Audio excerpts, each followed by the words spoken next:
Meenatai Thackeray stadium येथील खुल्या गटातील ॲथलेटिक्स स्पर्धांबाबत गंभीर तक्रारी, चौकशीची मागणी. नाशिक येथील मीनाताई ठाकरे स्टेडियम, हिरावाडी येथे दिनांक 14 व 15 मे रोजी आयोजित करण्यात आलेल्या खुल्या गटातील ॲथलेटिक्स स्पर्धांबाबत विविध गंभीर तक्रारी समोर आल्या असून, स्पर्धांच्या वैधतेपासून ते खेळाडूंना दिल्या जाणाऱ्या सुविधांपर्यंत अनेक प्रश्न उपस्थित करण्यात आले आहेत.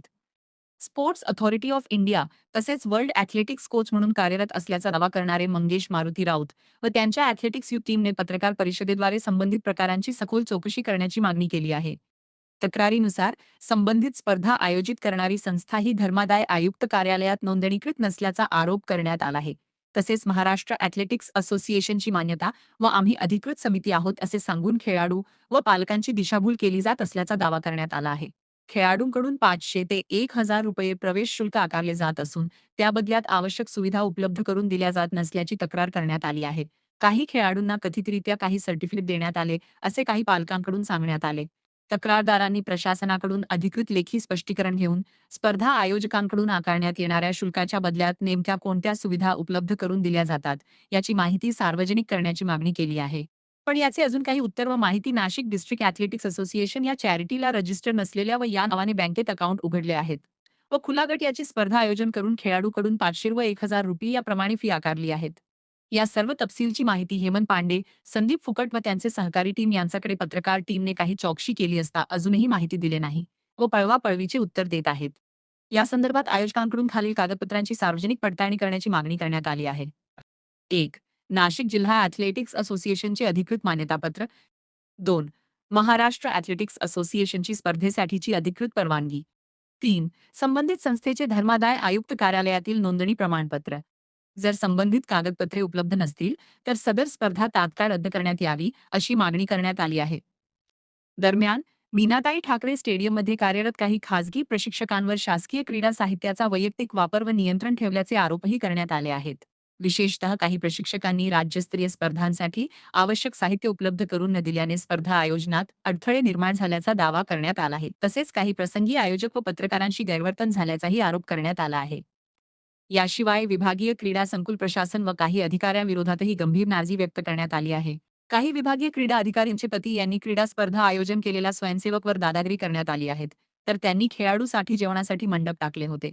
क्रीडा अधिकारी यांचे पती यांनी त्यांची गाडी मंडपात लावली तर काही स्वयंसेवक यांनी त्यांना गाडी काढण्यास सांगितले तर त्यांनी दादागिरीची भाषा केली. तुला माहिती का कोण आहे मी? माझी बायको येथली क्रीडा अधिकारी आहे, असे क्रीडा स्पर्धेचे सहसचिव अरुण दराडे यांनी स्पष्ट सांगितले. क्रीडा अधिकारी यांचे नुकत्याच झालेल्या 4th एडिशन राज्यस्तरीय ॲथलेटिक्स स्पर्धेसाठी मैदान व निवास सुविधा उपलब्ध करून देण्यासाठी शुल्क भरूनही खेळाडूंना आवश्यक सुविधा मिळाल्या नसल्याचा आरोप करण्यात आला आहे. मैदानावरील प्रकाश व्यवस्था बंद असणे, स्वच्छतागृह व हॉल अस्वच्छ असणे, पिण्याच्या पाण्याची कमतरता तसेच आवश्यक क्रीडा साहित्य उपलब्ध न करणे अशा अनेक समस्यांकडे लक्ष वेधण्यात आले आहे. परिणामी आयोजकांना स्वतःच्या खर्चातून स्वच्छता, पाणी व इतर सुविधा पुरवाव्या लागल्याचा दावा करण्यात आला. सर, मी Mangesh Raut, world athletics coach. येत्या 2 आणि 3 मे रोजी आम्ही 4th एडिशन राज्यस्तरीय ॲथलेटिक्स स्पर्धा मीनाताई ठाकरे स्टेडियम या ठिकाणी आयोजित केली होती. तर या स्पर्धेमध्ये आम्ही 200 रुपये फीमध्ये मुलांना राहणे, खाणे सर्व सुविधा आम्ही मुलांना इथं प्रोव्हाइड केलेल्या होत्या. आणि आमची ही जी नाशिक ॲथलेटिक फाउंडेशन संस्था आहे ही चॅरिटीला रजिस्टर आहे आणि आम्ही रजिस्टरच्या अंदरच आम्ही स्पर्धा कंडक्ट केली होती आणि आपली पत्रकार परिषद पण झाली होती. मागे सर्व पत्रकार उपस्थित पण होते आपल्या स्पर्धेसाठी. तर आपल्या क्रीडा अधिकाऱ्यांनी पण उल्लेख केला होता की जास्तीत जास्त खेळाडूंनी सहभाग नोंदवा. पण आता इथं जी मीनाताई ठाकरे स्टेडियमला जी ओपन खुल्या गटाची जी ट्रायल होत आहे ती जी नाशिक डिस्ट्रिक्ट ॲथलेटिक्स असोसिएशनच्या नावाने होत आहे ती चॅरिटीला रजिस्टर पण नाही आहे. आणि त्यांनी आपल्या स्पर्धेबद्दल, आपली जी 4th एडिशन आहे त्या स्पर्धेबद्दल पण त्यांनी ग्राउंड चुकीचे मेसेज दिले होते की या स्पर्धेला कोणी खेळलं तर आम्ही त्यांना बॅन करू. अशा गोष्टी पण इथं घडत आहे. आणि त्यांच्याकडे काही पत्रकारांनी त्यांच्याकडे मागणी केली असतं तर त्यांनी ते कोणत्याही प्रकारचे डॉक्युमेंट त्यांना सादर केले नाही. उडाउडीचे उत्तर दिले. कोणीही त्यांच्या समोर येत नाही. आणि पत्रकारांचं असं उडाउडीचे उत्तर देणं म्हणजे याचा अर्थ असा आहे काही अनलिगली आहे. यांनी अशा स्पर्धा कंडक्ट करून आणि स्वतः आम्ही आशियानचे कोर्टामध्ये आमची केस चालली. आम्ही स्वतः मेंबर आहे आणि आम्हाला माहिती आहे का आपण चॅरिटीला रजिस्टर आपण स्पर्धा का कंडक्ट. तरी यांनी याचं उत्तर पण दिलं नाही आणि या सगळ्या गोष्टी अशा प्रकारे उघड होत आहे. आणि या अशा स्पर्धांना स्थगिती आणणं खूप गरजेचं आहे. नाही तर या असं खेळाडूंचं नुकसान होत राहील आणि असं ऑडॉप्टच्या नावाने 10-15 वर्षापासून खेळाडूंचे लुटालूट चालू आहे आणि यांनी 500-1000 रुपये फी घेऊन खेळाडूंना कोणत्याही प्रकारचं काही सुविधा पण दिल्या नाही, पाणी दिलं नाही, काय दिलं नाही, फक्त पैसा येऊ द्या बस एवढंच यांनी टार्गेट ठेवलेलं आहे. आणि या अशा गोष्टी चॅरिटेबल रजिस्टर नसताना सुद्धा हे असे करतात, म्हणजे यांना कोणतरी बॅकअप देत आहे, कोणतरी काहीतरी गोष्टी घडत आहे. आणि दुसरी गोष्ट म्हणजे आपण क्रीडा अधिकारी आपण इथं विभागीय क्रीडा संकुलला आम्ही ग्राउंड बुकिंग केलं होतं, तर आम्हाला कोणत्या प्रकारची फॅसिलिटीज देता आली नाही, लाईट चालू नव्हतं.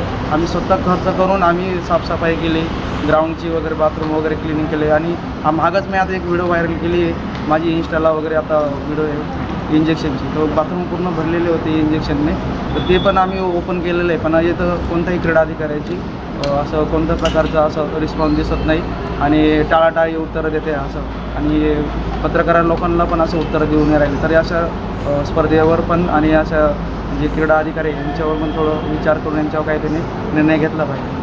नमस्कार, मी देवदास पुढे 4th ॲथलेटिक्सच्या स्पर्धा झाल्या ना, नाशिक ॲथलेटिक्स फाउंडेशन भरवलेलं आहे 2 मेला आणि 3 मेला.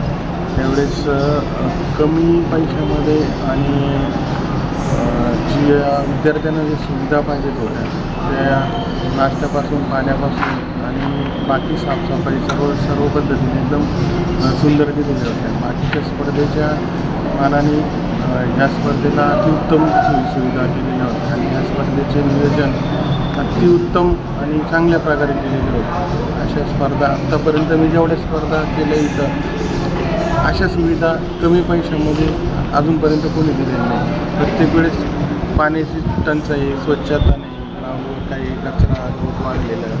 आणि जेव्हा या स्पर्धा झाल्या तेव्हा सर्व साफसफाई आणि सर्व पद्धतीने सर्व नियोजित सुविधा दिलेल्या होत्या आणि या स्पर्धा एकदम छान पार पडल्या.